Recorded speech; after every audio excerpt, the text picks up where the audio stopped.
उठो, जागो और तब तक मत रुको जब तक लक्ष्य की प्राप्ति न हो जाए। आज तुम्हारा रणभूमि में कोई युद्ध का मैदान नहीं, तुम्हारा रणभूमि है तुम्हारा किताबें और सपने, तुम्हारा गांडीव है तुम्हारा पेन, और तुम्हारा दुश्मन कोई और नहीं बल्कि तुम्हारी आलस्य, डर और टालमटोल है। क्यों पढ़ाई से भागते हो? जरा सोचो, जब भी किताब खोलते हो नींद क्यों आती है? क्यों मोबाइल उठाते ही दिमाग तेज हो जाता है लेकिन किताब खोलते ही भारी लगने लगता है? क्योंकि तुम्हारा मन आसान रास्ता चुनता है। मन हमेशा कहेगा चलो बाद में पढ़ लेंगे, अभी आराम कर लो। लेकिन गीता कहती है आत्मा ही मनुष्य का मित्र है और आत्मा ही मनुष्य का शत्रु है। मतलब क्या? अगर तुम मन को कंट्रोल कर लो तो वही तुम्हारा सबसे बड़ा साथी है, लेकिन अगर मन ने तुम्हें कंट्रोल कर लिया तो वही तुम्हें बर्बाद कर देगा। अर्जुन भी डरा हुआ था। उसने कहा, हे माधव, मैं नहीं लड़ सकता, मेरा मन विचलित है।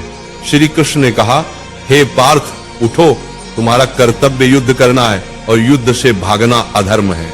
अब सोचो, अर्जुन को कुरुक्षेत्र का युद्ध जीतना था और तुम्हें अपनी पढ़ाई का युद्ध जीतना है। अर्जुन अगर मैदान से भागता तो इतिहास उसे कायर के रूप में याद करता। अगर तुम पढ़ाई से भागते हो तो आने वाली पीढ़ियां तुम्हें हारने वाले के रूप में जानेंगी। गीता का सबसे बड़ा संदेश है, कर्म करो, फल की चिंता मत करो। आज अगर तुम 5 घंटे पढ़ते हो तो तुरंत रिजल्ट नहीं दिखेगा, लेकिन ये मत सोचो कि मेहनत बेकार जा रही है।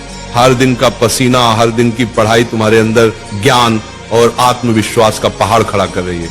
फल अपने समय पर आएगा और जब आएगा तो दुनिया तुम्हारे कदम चूमेगी। आज तुम्हारा असली दुश्मन पढ़ाई नहीं, तुम्हारा असली दुश्मन है आलस्य, ध्यान भटकना, सोशल मीडिया और कल से पढ़ेंगे वाली सोच। गीता कहती है संयम ही सच्ची विजय है। अगर तुम अपने दिमाग को मोबाइल से हटाकर किताबों पर टिकाना सीख गए तो तुम वही विद्यार्थी बन जाओगे जिसे देखकर लोग कहेंगे ये लड़का भगवान की दी हुई मिसाल है। याद रखो, अर्जुन ने युद्ध इसलिए जीता क्योंकि श्री कृष्ण उसके साथ थे। तुम्हारे पास भी श्री कृष्ण है, तुम्हारे गुरु, तुम्हारी किताबें और तुम्हारा विश्वास। जब भी थक जाओ ये मंत्र याद करो, उठो अर्जुन, पढ़ाई तुम्हारा धर्म है, पढ़ाई तुम्हारा कर्म है। तुम्हारा धर्म अभी सिर्फ एक है, पढ़ाई। बाकी सब इंतजार कर सकता है लेकिन समय नहीं। वक्त निकल गया तो कोई गुरु तुम्हें नहीं बचा पाएगा।